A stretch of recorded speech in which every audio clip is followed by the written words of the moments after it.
राब्ता आलम इस्लामी भी एक पता नहीं नई जनरेशन को अंदाज़ा है कि नहीं, एक दौर में बड़ी मौसर तंजीम हुआ करती थी और कश्मीर की भी इसमें नुमाइंदगी होती थी। बिलखुसूस आज़ाद कश्मीर से सरदार अब्दुल क़य्यूम खान साहब होते थे, मौलाना अब्दुल बारी साहब होते थे, जिनका तहरीक आज़ादी में एक रोल है, बड़ी टावरिंग पर्सनैलिटीज़ अपने दौर की।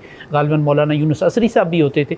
तो एक बड़ा कश्मीर के हवाले से नुमाइंदगी भी होती थी और एक जानदार मौक़िफ़ भी इसमें नज़र आता था इसके मुख्तलिफ़ इजलासों में कश्मीर की। तो आप क्या देखते हैं, आप अब चूँकि आप इसके इजलासों में शरीक होते हैं, वो कि मीडिया की सतह पे हमें कोई नज़र नहीं आ रहा, तो अंदर क्या कश्मीर फ़लस्तीन ये मसाइल आज भी डिस्कस होते हैं इस फोरम से? हाँ बिल्कुल, इस वक्त भी नुमाइंदगी है राब्ता आलम इस्लामी के कश्मीर की, आज़ाद कश्मीर की नुमाइंदगी है राब्ता आलम इस्लामी में, और ये मसाइल हमेशा डिस्कस होते हैं। कश्मीर का मसला हो, फ़लस्तीन का मसला हो, लेकिन कुछ अरसे से 9/11 के बाद अपने हमारे मुसलमानों के उम्मत इस्लामिया के कुछ और मसाइल भी आए हैं जिन्होंने हमारे लिए मुश्किलात पैदा की। तवज्जो बट गई है जिससे जी मसलन जो इंतहा पसंदी वाली है और इस्लामोफोबिया है, या जो दहशत गर्दी या जो ये जो बहुत सारे ममालिक में दाइश जैसी तंजीमें, अब अच्छी खासी हमारी जो तवानाई है वो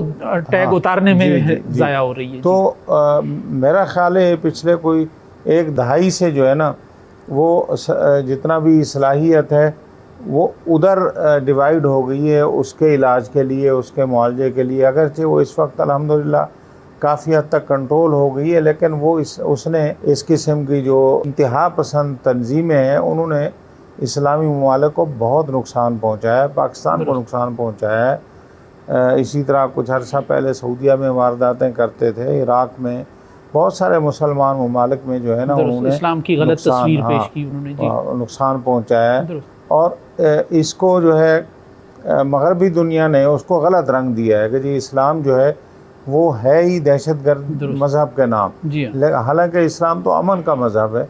तो इसलिए राब्ता आलम इस्लामी ने इस पर बड़ी कोशिश की और मौजूदा जो जनरल सेक्रेटरी हैं इस पर बड़ी मेहनत कर रहे हैं और काफ़ी हद तक वो कामयाब हुए हैं कि इस मसले का इलाज उन्होंने किया है।